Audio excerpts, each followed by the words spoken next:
Meu nome é Maria das Graças Ferraz Bezerra, conhecida como Graça Ferraz. Todo mundo, as pessoas no Museu Guild, onde eu trabalho, na minha vida pessoal, me conhecem como Graça Ferraz. Eu sou oriunda do Centro-Oeste brasileiro, né? Na época que eu nasci ainda era o estado de Goiás, hoje é Tocantins. Meus pais foram agricultores, né? Minha mãe doméstica, meu pai agricultor. Uma família enorme, muitos irmãos, 12 irmãos, 7 mulheres e 5 homens. Então cresci no meio de muita gente. Dificuldades todas para estudar. A gente vivia na roça, né, num ambiente de chácara, de fazenda, e tinha uma casa num núcleo urbano bem próximo, que chamava Cristalândia, onde nós íamos estudar. E em qualquer período de feriado ou de férias voltava para auxiliar os pais na roça, né? Ao terminar o que hoje é segundo grau, naquela época era ginásio, eu tive que sair do meu município para procurar continuar meus estudos. Sempre quis estudar, isso é uma coisa que sempre esteve em mim, eu sempre quis estudar. Pela minha família, a tradição ser agrícola, eu tinha muito pouco acesso aos livros e na época o nosso ginásio, a biblioteca era muito simples, né? Era uma biblioteca muito simples. Mas eu, por curiosidade, comecei a frequentar o convento local, né, onde as freiras tinham livros, etc. E comecei a fuçar por minha própria conta, nessa questão de outras leituras, além daquela leitura didática.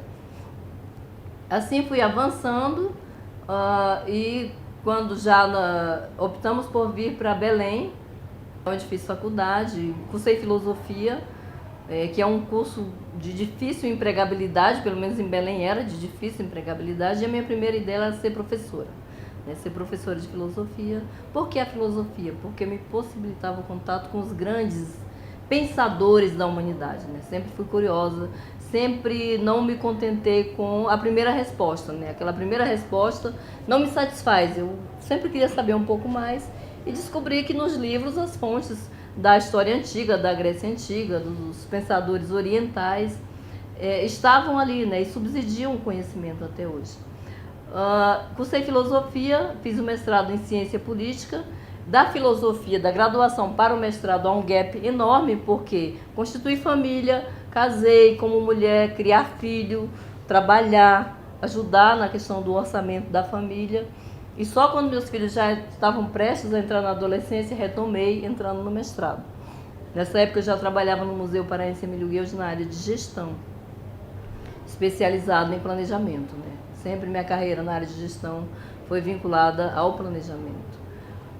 Na sequência do mestrado fiz o doutorado em ciências sociais, então eu construí uma trajetória toda na área de humanidades, tá? E o fato de ser vinculado a uma instituição como o Museu Guild, na área de trabalho, facilitou muito a minha vida, essa questão da pós-graduação, do estudar, do aprender, do compartilhar o conhecimento e de oportunidades de assistir palestras, debates, defesas de tese, tudo isso me ajudou na construção da minha carreira.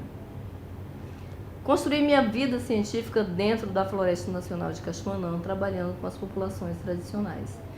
O grande desafio para mim era entender a relação entre cientistas que vão de várias partes do mundo, japoneses, alemães, holandeses, americanos e pessoas do sul e do sudeste do Brasil, de outras regiões do Brasil, chegam naquela floresta, que é um ambiente conservado, mas são 330 mil hectares de floresta, com pessoas que a maioria não sabe ler, né? E essas pessoas trabalham com elas, né? São os guias de campo, porque ali nenhum pesquisador pode sair e se embrenhar na floresta sozinho, sob pena de nunca mais sair de lá. Então precisa do guia de campo. Essa relação entre esses diferentes seres humanos sempre me encantou, né? Como é que isso acontece?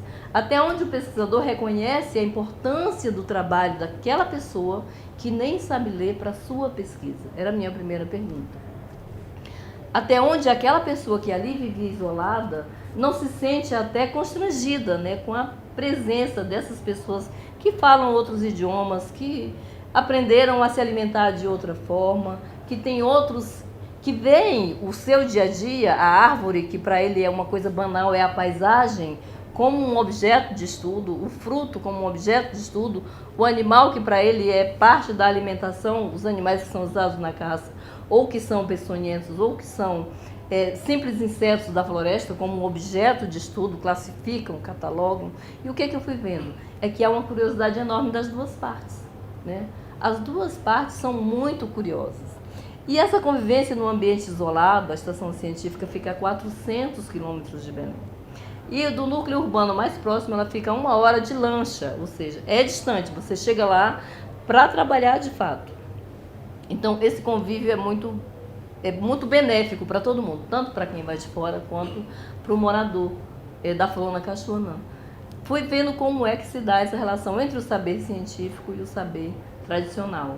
Na época em que foi implantada a Estação Científica Ferreira Pena, ainda era o CNPq, e o MCT ainda era em nível de não era um ministério, era uma secretaria, né? Era uma estrutura diferente da que é hoje. Implantou aquela estação que chega a ser luxuosa em relação às casas dos moradores, né? Como fazer com que esses moradores não nos vissem como estranhos, né? Como intrusos ali naquela floresta. Foi o nosso desafio. E, diante disso, nós criamos o programa Floresta Modelo de Cachoanã, que foi uma conversa, foi objeto não de mas de vários seminários com os moradores, para discutir as necessidades básicas deles. E sempre batia na questão da educação. Todos os caminhos que a gente procurava, o problema era a educação. O problema é que as pessoas não sabiam ler. O problema é que os professores mal conseguiam lidar com os livros. O problema é que não tinha escola. O problema é que não tinha livro, não tinha biblioteca. Fomos construindo o programa Floresta Modelo. Capacitar professor. Depois produzir material. Veja bem, a publicação científica ela circula num mundo muito restrito. Ela circula entre pares. Traduzir essa publicação científica para o grande público é um desafio enorme, né? E eu acho assim, que devia ser um compromisso de todo pesquisador. Isso é o que eu acho, né? Algumas instituições optam por ser setores que retraduzem esse conhecimento para o grande público, né? Para a população em geral. Situado num ambiente onde as pessoas sequer tinham uma biblioteca, o que nós fizemos? Começamos a produzir material, produzir cartilhas, produzir informativos, produzir livros que atendessem minimamente a pessoa de Cachoanã compreender qual é o ambiente onde ela está inserido, por que tanta gente de fora, de repente, do nada, começou a se dirigir para aquele lugar. Né? Isso é um trabalho que já vem sendo feito há 12 anos e que tem surgido frutos assim, muito positivos. Hoje, talvez algumas escolas nas grandes cidades não tenham a oportunidade de ter um pesquisador doutor conversando com os alunos. Em Cachoanã a gente promove isso. A pessoa vai para lá fazer sua pesquisa, vai na escola, pode dar um curso, pode orientar um professor, e uma vez por ano a gente faz uma Olimpíada de Ciência, nós passamos a chamar assim, onde os pesquisadores voluntários, nós não pagamos nada para ninguém por isso, se dispõem a ficar uma semana ali, conversando com o aluno, conversando com o professor, ministrando oficina, aprendendo também, né? Aprendendo um outro modo, uma outra maneira de viver.